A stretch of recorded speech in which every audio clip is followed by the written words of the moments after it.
Note, ceci est la troisième et dernière partie d'une vidéo que j'ai divisée en trois. Vous pouvez regarder les deux premières si vous voulez, mais vous n'avez pas besoin de les regarder pour comprendre cette partie-là.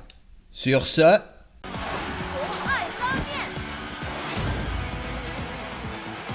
La Tokay des Ramen, une zoneur qui combat avec des longs coups de poing indépendants, des coups de pied et ses armes personnelles du tournoi ARMS. Issue d'une des séries les plus jeunes de Smash, on a déjà le max qu'elle peut avoir sur le plan esthétique.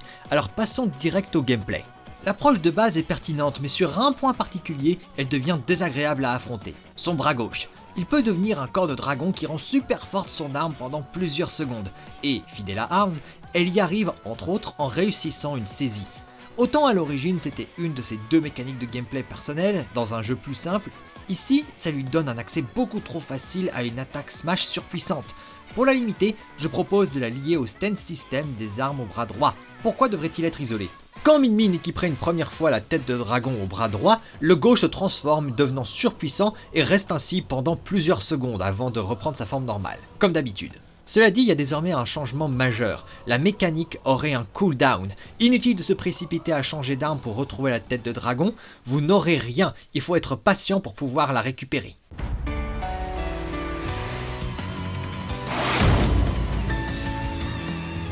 Les avatars de Minecraft, le jeu qui a ouvert la porte aux jeux indépendants et une grosse influence vidéoludique moderne, au point que leur révélation a fait planter Twitter. Ils semblent vraiment sortis du jeu, de leurs animations à la sélection très bien pensée des skins. Depuis, les gens ont appris à détester les combattre, et oui, ils sont extrêmement désagréables, capables de beaucoup, voire trop.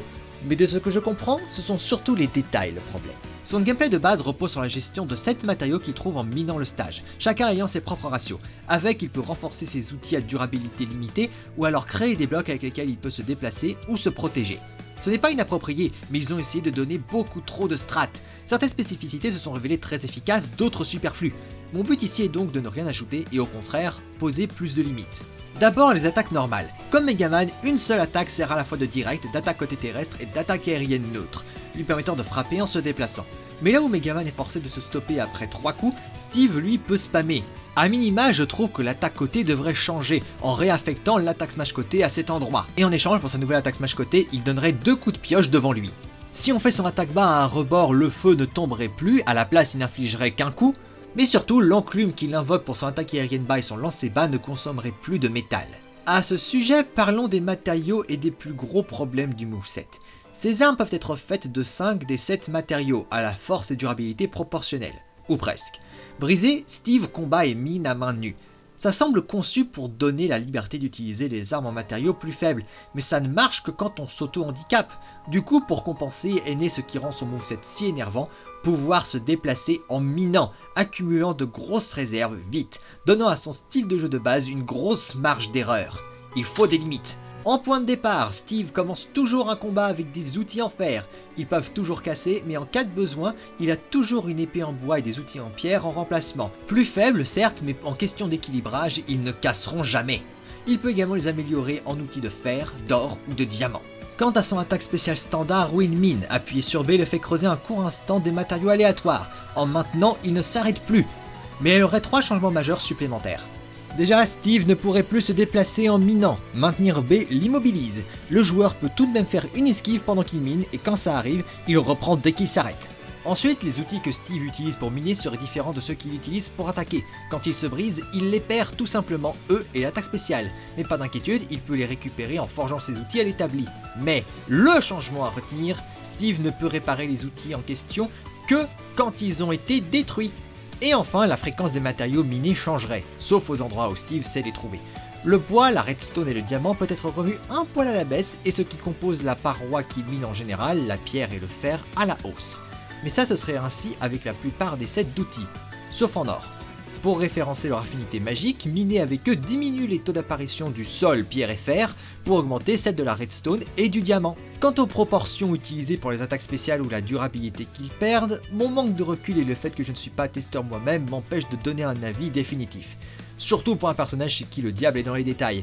Mais je pense qu'avec ce que j'ai proposé là, ça offre déjà des pistes pour conserver son charme et le rendre plus gérable.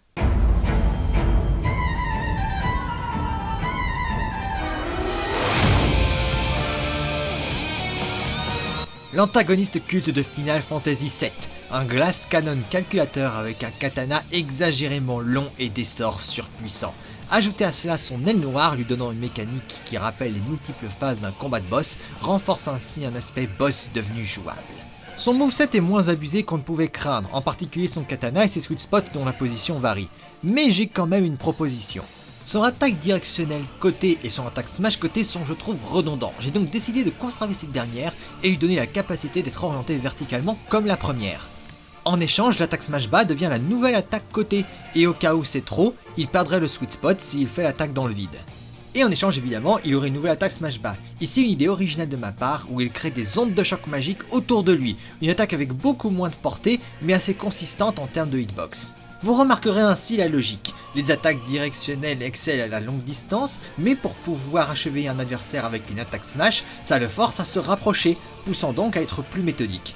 Plus grave en revanche, sa forme L qui lui donne bien des bonus sympatoches. Son seul problème à mon avis est la manière dont il peut se transformer. Il n'a aucun déclencheur manuel, à la place il le fait dès que ses pourcentages de dégâts sont assez hauts.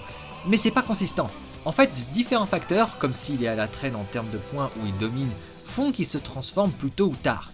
Du coup, je trouve raisonnable de rendre les points de transformation fixes, là où actuellement ils ne le sont pas. De base, il se transformerait à 75%, quand il est à la traîne à 60% et quand il mène la danse à 80%. Quitte à ne pas pouvoir choisir quand se transformer, autant que le joueur sache quand. Et dernier changement de gameplay, son final smash qui a une chance d'infliger un effet de statut. C'est pas inintéressant mais dans les faits ça casse un peu son groove et devrait donc être abandonné. Ou alors on peut le réadapter. On pourrait peut-être ne pas tout reprendre, mais l'attaque smash côté pourrait reprendre la capacité d'automatiquement détruire les boucliers comme fait le final smash, ou du moins être très fort pour briser les boucliers. Enfin niveau présentation, il est très fidèle à lui-même et a même des fulgurances comme toutes ses animations de victoire faites dans un décor en feu, telle une cinématique iconique de Final Fantasy VII. Le seul problème étant le même que Cloud, sa voix. Il n'est doublé qu'en japonais. On n'a pas de voix anglaise parce que la plupart des comédiens originels de Final Fantasy VII sont syndiqués et Nintendo of America sont des pinces. J'aimerais qu'ils reviennent sur leur décision, mais peu de chance sur le court terme. Et encore pire, les voix françaises qu'ils ont eues dans le remake, ça serait cool, mais les seules VF que Smash a sont celles de séries chez qui elles sont devenues indissociables de leur identité et gérées par d'autres personnes que Nintendo. Et Square Enix, ils jouent au ping-pong avec les VF. Donc c'est pas sûr du tout.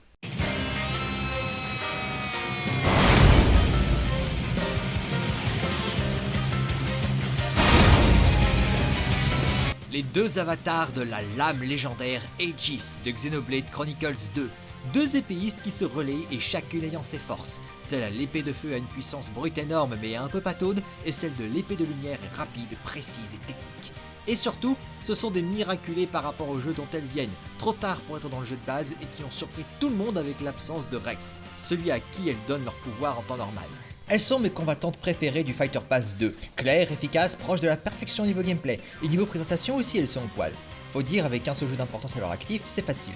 Mais avant de passer à la suite, j'aimerais parler d'un changement optionnel qui pourrait les rendre parfaites. Mais il faut qu'on parle spoiler, je vous invite donc à sauter au timecode du chapitre suivant à l'écran si ça vous intéresse. Pour ceux qui sont restés, pour faire simple, Pyra et Mythra sont des êtres nommés Lames qui offrent des pouvoirs aux gens, et elles en particulier sont un duo nommé Aegis, les deux moitiés de la lame Pneuméa, déjà référencés dans leur skin. Peut-être qu'ils ne l'ont pas intégré pour pas spoiler, mais après Shake et pour un jeu qui avait 4 ans, je pense que ça n'aurait pas posé problème.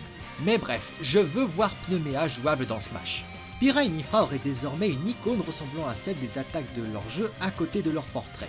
Elle se remplit avec le temps, et si elle est remplie et qu'elles ont leur Final Smash disponible, alors elles font un troisième Final Smash. Les deux fusionnent en Pneuméa et elles donnent un coup d'épée devant elles qui pèle les adversaires dans une cinématique où elles utilisent sa plus puissante technique, Infinity Blade. Amusant, mais ça vient avec une grosse contrainte. L'icône retombe à zéro à chaque fois que le joueur échange entre Pyra et Mythra. Vous voulez utiliser le troisième Final Smash? Alors vous allez devoir vous contenter d'utiliser soit Pyra soit Mythra seul pendant un petit moment. Peut-être pas nécessaire, mais appréciable malgré tout.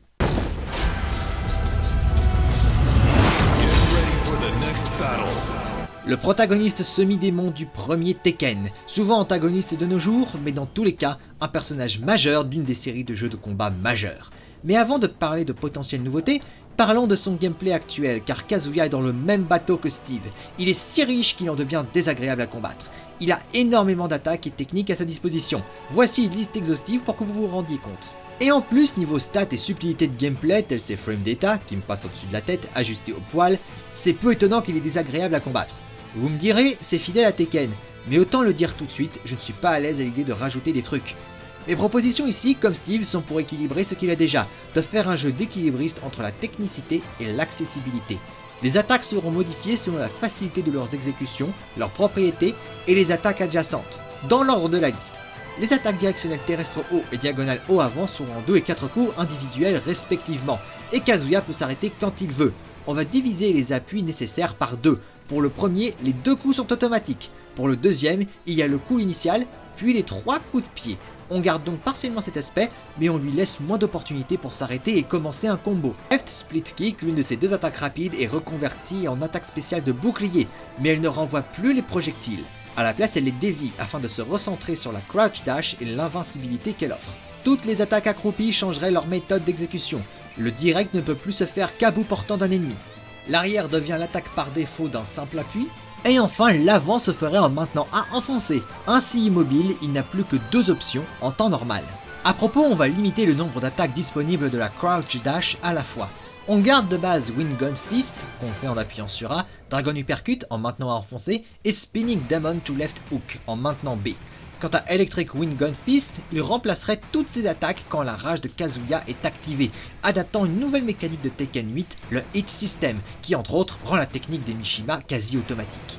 Enfin, son lancer Common Input Gates of Hell est désormais fusionné avec l'attaque spéciale bas Heaven's Gate. Il fait la première que sur terre et la deuxième que en l'air.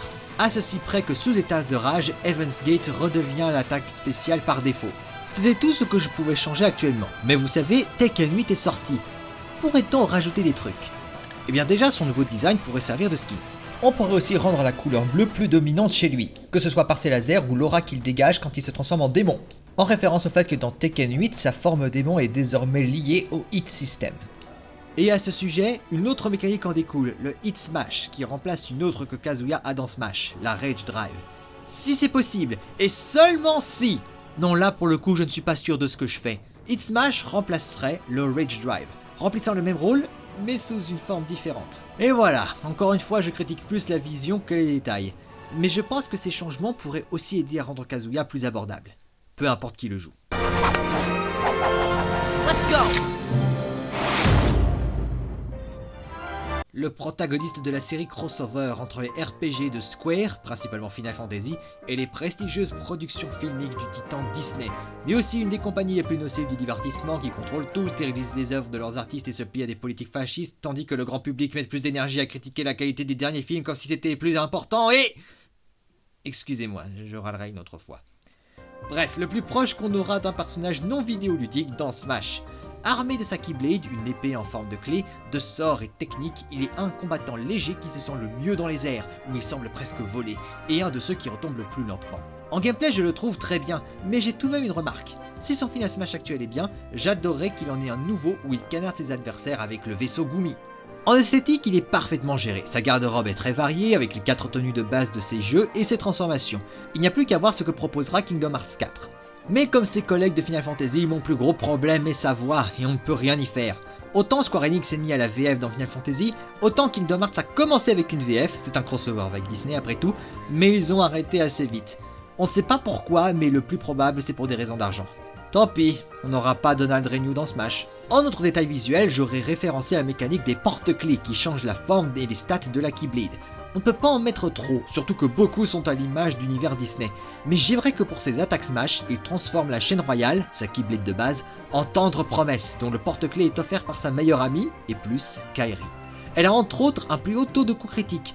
Pour les attaques Smash qui sont déjà plus fortes de base, c'est un peu comme s'il leur infligeait un coup critique, non? Il y a aussi la forme Ultima, mais je préfère tendre promesse car c'est vraiment quelque chose de spécifique à Kingdom Hearts.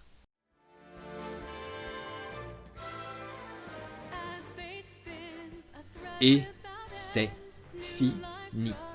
Pas que cette vidéo, mais j'ai enfin pu parler de tous les combattants de l'histoire de Smash Bros. Et de ce que je changerais chez eux, par rapport aux références qu'on a d'eux en ce moment, bien entendu. Ce qui veut dire que mon travail pour cette rubrique n'est terminé que pour le moment. Super Smash Bros va sûrement continuer. Bien sûr que tous les personnages ne reviendront pas, bien sûr qu'on ne sait pas ce que l'avenir nous réserve. Mais c'est ça l'essence de Smash, et même une des raisons que personnellement, je n'aime pas l'idée qu'Ultimate soit vu comme la der des der. Hormis le fait que comme j'en parle dans ces vidéos, d'un point de vue de gameplay, on a pas mal de choses à redire. Que du contraire, le monde continue de tourner, les jeux vidéo continuent de changer, les visions, les standards continuent d'évoluer. Et tant qu'on a du nouveau, la série a une raison d'exister et faire honneur à toutes ses créations.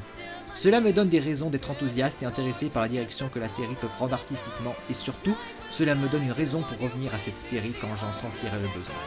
Et quand Smash aura aussi évolué à sa façon. Mais pour l'heure, il faut qu'on avance. Merci d'avoir regardé cette vidéo, si elle vous a plu n'hésitez pas à mettre un like, un commentaire gentil ou une critique constructive à faire, la section commentaires est ouverte. Si mon futur contenu vous intéresse, n'oubliez pas de vous abonner et d'activer la cloche. Vous pouvez également me retrouver sur les autres réseaux affichés à l'écran.